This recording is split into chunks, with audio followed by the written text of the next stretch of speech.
name is Christopher Adler. I'm a professor of music and director of Asian Studies here in the College of Arts and Sciences at the University of San Diego. The book 6 of Virgil's Aeneid is this kind of archetypal narrative. It's both a hero's journey, it is a journey of revelation and discovery, and it is this kind of mysterious descent into this unearthly realm. So a realm of mystery and terror and strangeness. So the music is meant to capture kind of all of these things. It's meant to take you on this journey to sort of celebrate the pious and virtuous hero, to kind of go with them on their emotional journey, but then also to capture this just incredible, bizarre strangeness of being in the underworld. You can imagine like the underworld is just this impossibly different place. So it was fun for me as a composer to be like, what can I do to create this otherworldly dimension? The origin of this piece was actually from my collaborator, Dr. Colin McAllister. He had an interest and has an interest in the classics and in classical Latin. That's actually something that was entirely new to me when he approached me with the proposal for the project. My interest as a composer is in things that I can do to learn myself. I like to always do compositions that are based in a research project so that I'm just learning something new. So for me, it was a good fit. I took this as an opportunity to learn about classical Rome, learn about antiquity, learn about Virgil, read different versions of the Aeneid, and it was like exploring a new world. That's what makes composition fun. So I'm like creatively engaging with the things that I'm learning. And then when the project is done, I move on to another project. So I actually don't have another classics related project. I'm on to something else. But there are a lot of ways in which the music is designed to depict either the setting or the action. So this gets a little bit complicated already because there's 3 acts. The libretto, which mirror the structure of the story, which is that the book begins with them on the shores of Cumae, this volcanic part of what is now Italy, which is famous for its sort of having these passageways that lead into the underworld. So first they're on the surface, then they go into the underworld, and then part of the underworld, there's like the part where they're torturing the damned souls, and then there's another part called Elysium, which is basically an analog to heaven. It's this beautiful place where blessed souls live out their days, and they wait for the opportunity to be reborn on earth. So it was fun to create music to really distinguish these 3 different settings. One critical element for me in the composition became the use of historical quotations. Virgil is basing his story on the Iliad and the Odyssey and the myth of Orpheus and other stories. They're like figured into his story and reworked.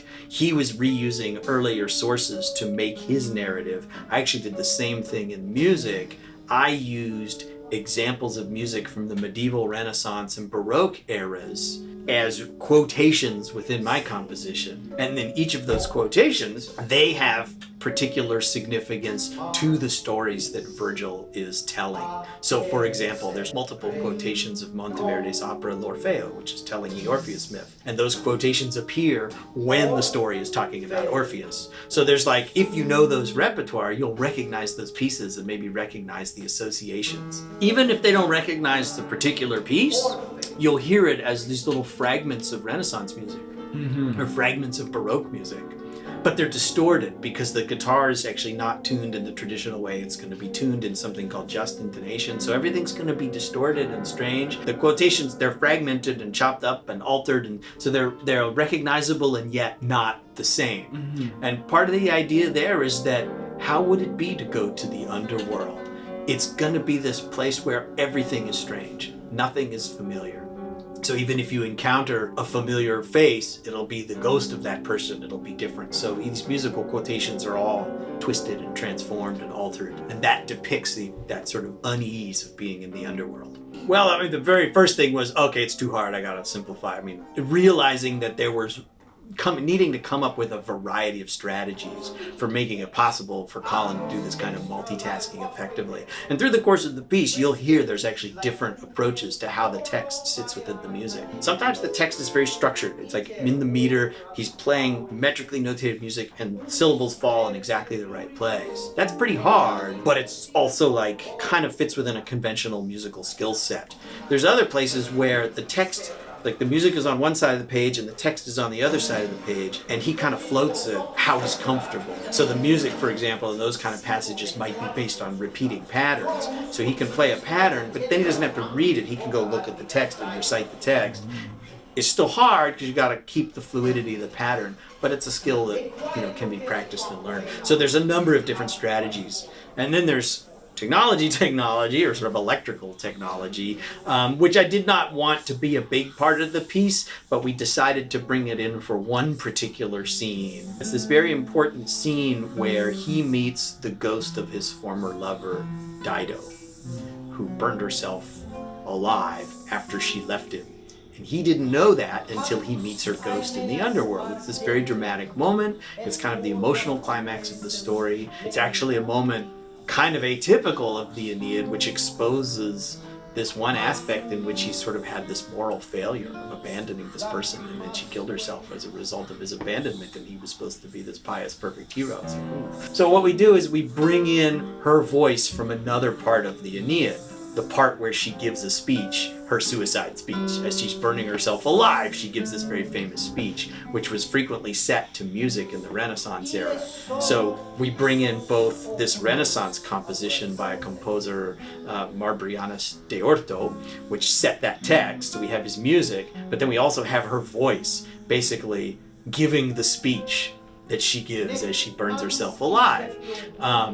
So we need to bring in that voice. So this is what we did with the electronics, is we recorded a voice actor reading that Latin, a female voice actor to be the voice of Dido. But then it's heavily processed to try to make it like a ghostly voice. There's aluminum foil on there, there's some alligator clips and a rubber wedge and a paper clip with notches cut in it. And all these things will modify the sound of the guitar. And then later on he uses a metal pipe, a metal chopstick, and other things to play the guitar. So that's one kind of technology that's certainly nothing that hasn't been done before, but a kind of inventive approach to the guitar as an extended instrument. One aspect of it that can be wonderful is the collaborative aspect. So this project was interdisciplinary because Colin and I were collaborating and we were bringing different skills to the picture.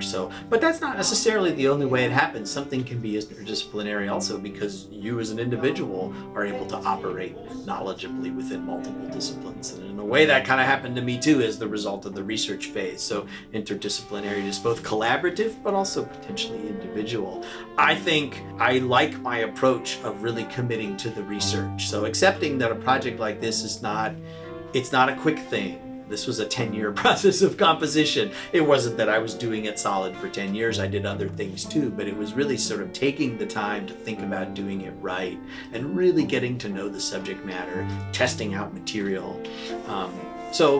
Giving each project its real due as an artist, rather than racing to the finish line or setting some sort of artificial deadline. It's nice to have time to stretch out. Interdisciplinary work and collaborative work I think requires a willingness to accept that maybe things are going to go differently than you wanted it to go. So the way I talk about my compositional approach is emanating from a project is also a way of thinking about it that doesn't mean I'm going to do my thing. I must do my thing or it won't be, quote, my piece. And so then I'm stubbornly sort of refusing to adapt to what these other collaborators or other disciplines might be suggesting is a better way to go. So being open to that, being open to changing your compositional identity, changing your compositional approach, letting that be a domain of creative adaptation and exploration, I think will make a more fruitful result.